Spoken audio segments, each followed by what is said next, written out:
Ayak kırıp durmuş idi Peygamberinin sünneti Maturimin gaylen bulur Rabbimizning ni'mati Her gaylege vallah Rabbim baxit quvonishlar bersin Bir-birine şadlık bulup yaşavlarni nasib etsin Bismillah, elhamdülillah, vessalatu vesselamu ala Resulillah.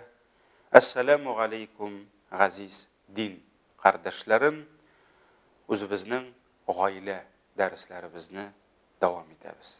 Sizning bilan aile turunda söyleşkende, elbette biz ko'proq er bilan xotin orasındagi munosabatlarga to'xtaldik. Lekin aile tushunchasi shusha ikki zot bilangina cheklanmaydi. Her bir gailede o'talarga teyish eng zo'r, eng birinchi haq bor.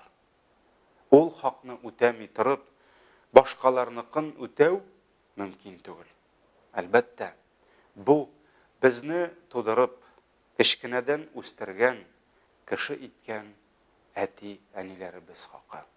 Bugungi topshirig'imiz Alloh tilasa shusha qadrli kishilarimiz turunda.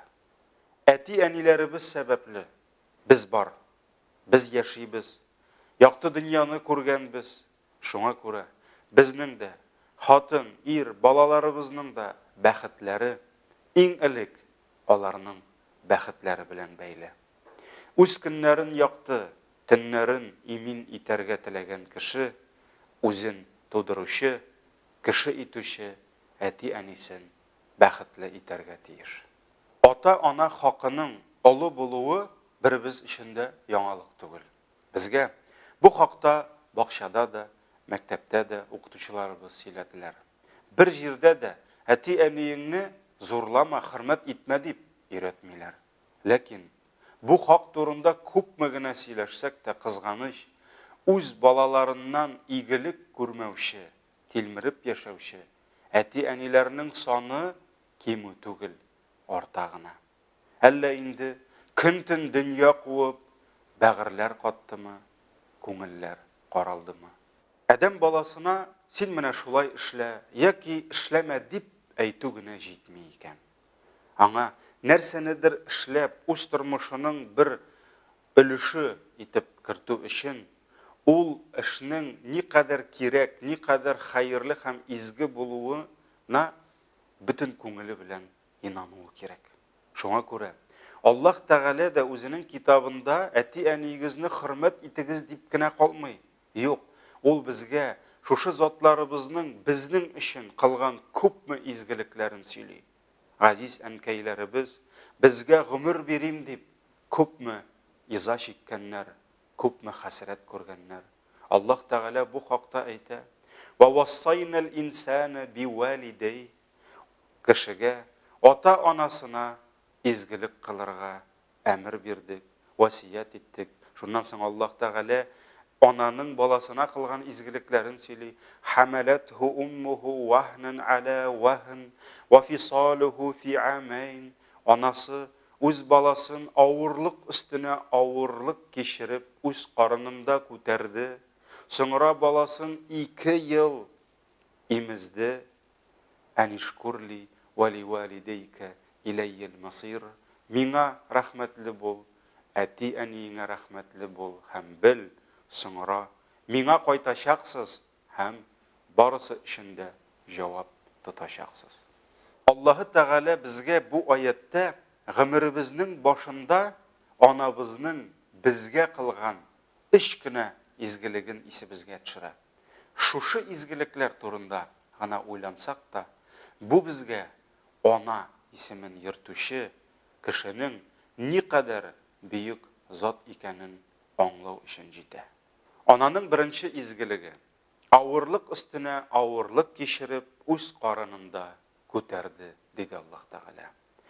Bala eli tumagan ona indi ko'pmi jafa, ko'pmi ağırlık geçire.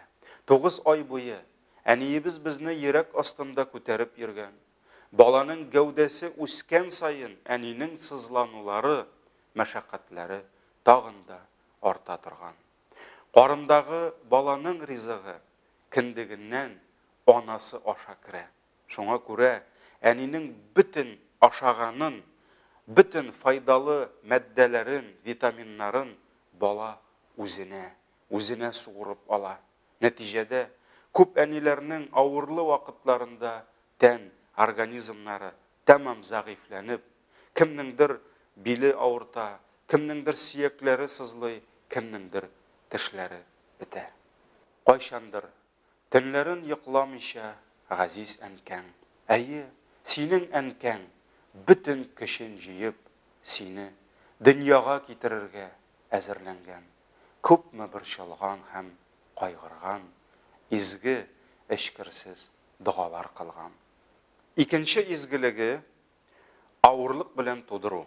Аллаһ Тәгалә икенче бер аятта әйтә: "Хамалатху уммуху курха ва вадаатху курха." Анасы баласын авырлык белән күтәрде, авырлык белән дөньяга китерде. Баласына гомер бирим дип, ананың күпме кеше, күпме саулык сәламәтлеге корбан була. Шушы авыр мизгелләрдә газиз ананың түзә алмый аңгырашуы нинди бәяләргә тора икән. Җир өстендә күпме еллар яшәп, бу хакта кайсыгызның уйлап караганы бар? Сахабалар заманында бер кеше үзенең олыгайган һәм авыру анасын аркасына салып, хаҗ кылу өчен Мәккәгә килә. Кәгъбә тирәли таваф кылып йөргәндә, ул Гомәрнең улы Габдулланы очрата. Хаҗи аңа: "Габдулла, менә мин Хурасан җиреннән әниемне күтәреп хаҗга алып килдем. Шушы изгелегем белән мин әниемнең хакын түләдемме?" дип сорый. Хурасан җире Мәккәдән бик ерак урнашкан һәм белгәнебезчә, ул заманнарда хаҗга күп кеше җәяү айлар буе килеп, айлар буе кире кайткан.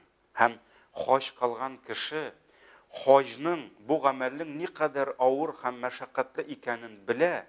Әгәр инде шушы изге җиргә җәяү килеп, аркаңа әниеңне утыртып хаҗ кылдырсаң, әлбәттә, моның мәшәкате тагын да артык һәм бу чыннан да бик Аллаһ каршында изге эштер.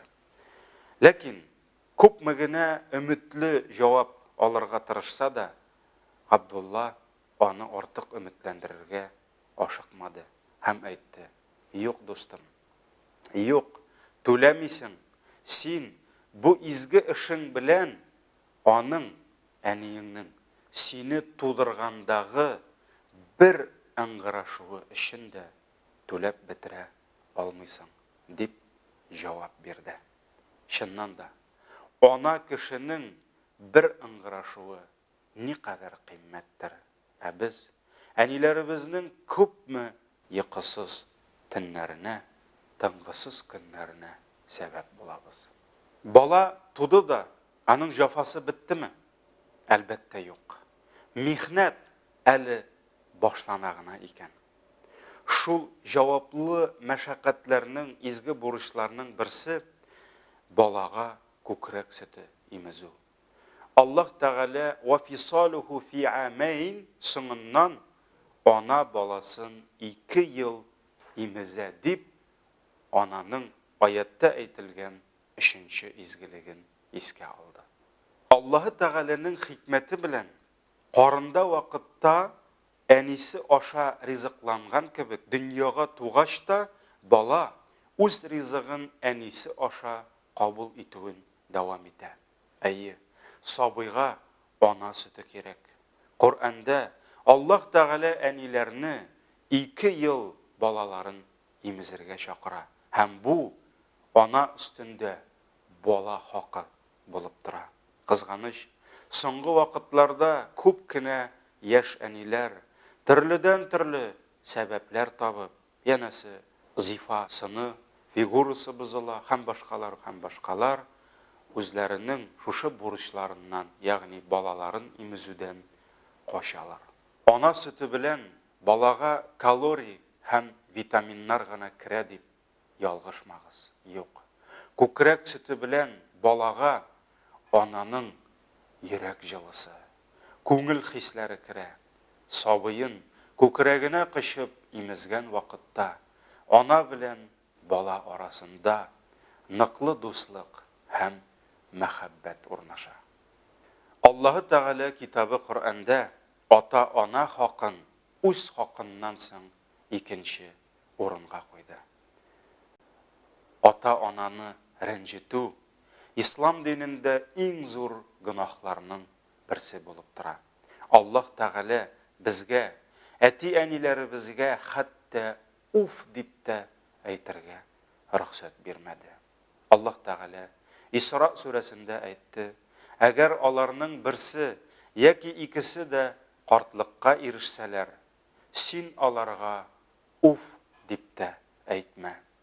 Аларга тавышыңны күтәрмә, бәлки һәр вакыт йомшак һәм мөлаим сүзләр сөйлә."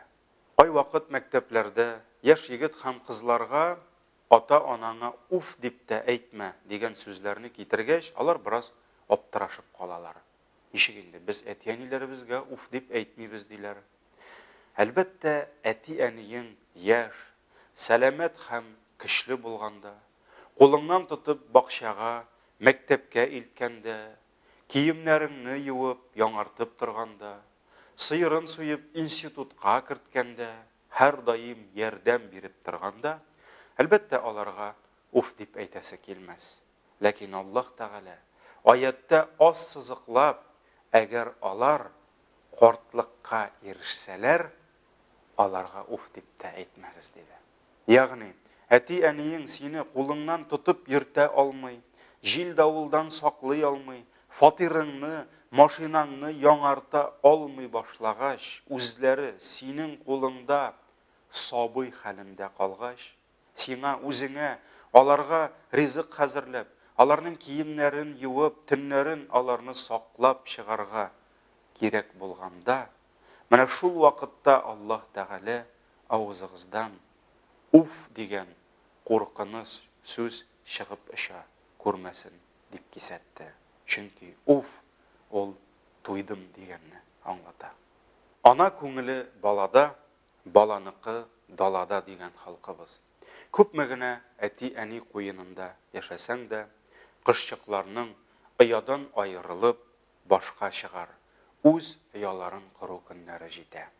Кемнәрдер авылдан туган җирләрен калдырып башка шәһәрләргә күчә. Шул вакытта тормыш дигәне үзенекен алып, әти-әнигә бераз гына ихтибар кимеп китәргә мөмкин. Менә шунда яшь әтиләр һәм әниләр үз тормышларына, үз дөньяларына, үз балаларының мәшәкатьләренә бирелеп, үзләрен үстерүче әти-әниләрен үзләре дә сизмичә ярагайтудан, ихтибарсыз калдырудан сакланырга тиешләр. Кычагында үстергән кышчыгы оядан киткәндә, ата-ана күңеленә былай да авыр. Шуңа күрә башка чыгып, үз тормышың белән яши башлагач, алар безнең ихтибарыбызга аеруча мохтаҗдыр. Ире хатыным дип, хатыны ирем дип, үз атасын, үз анасын икенче планга калдырырга тиеш түгелләр. Элгәре заманнарда иманлы кешеләр мал-туарларының сөтен саугач, иң элек ата-анасын сыйламыйча, үз балаларына да сөтне алып кайтмаганнар. Бүген исә күпме яшьләр балам, балам дип үз ата-аналарын бөтенләй оныталар. Гаиләдә ир дә хатын да әти-әни хакын бер-берсенә исләренә төшереп торсыннар. Ике якны да тигез күрергә тырышсыннар. Әгәр акча ирдә булып, ул үз әнисен генә кайгыртып, үз әнисенә генә бүләк күчтәнәчләр алып торса, хатынының әнисен онытса, бу гадел булмый. Шуңа күрә ир менә матурын әниләргә бүләк алдым әле. Әйдә, икесен дә сөендерик әле дип әйтсен. Язылган ризыгың сине дөньяның кай пишмакларына гына илтсә дә, кайсы илләрдә генә йөртсә дә, Нинди генә дәрәҗәләргә ирешсәң дә, туган нигезеңдә калган ата-анаң дугасы сине йөртә, дөнья һәм ахирет бәхетләренә сәбәп була. Бу Аллаһы Тәгалә куйган канун, моны һичкем үзгәртә дә, шитләтеп уза да алмый. Җәннәт аналарыбызның аяк астында. Әгәр без ата-аналарыбызның аяк асларында булсак, аларга үз хезмәт һәм ихтирамыбызны күрсәтә алсак, дөньялыкта бәхетле, ахирәттә җәннәтле булырбыз. Раббым Аллаһ безләрне әти-әниләребезнең күз карасы, йөрәк пәрәсе итсә иде. Аларны төрле юллар белән рәнҗетүдән сакласа иде. Әти-әниләребезнең хәйр фатихасын, изге дугасын алырга насип итсә иде. Исән Аллаһ Раббым бәхет куанышлар бирсен, бер-береңә шатлык булып яшәүләрне насип итсен.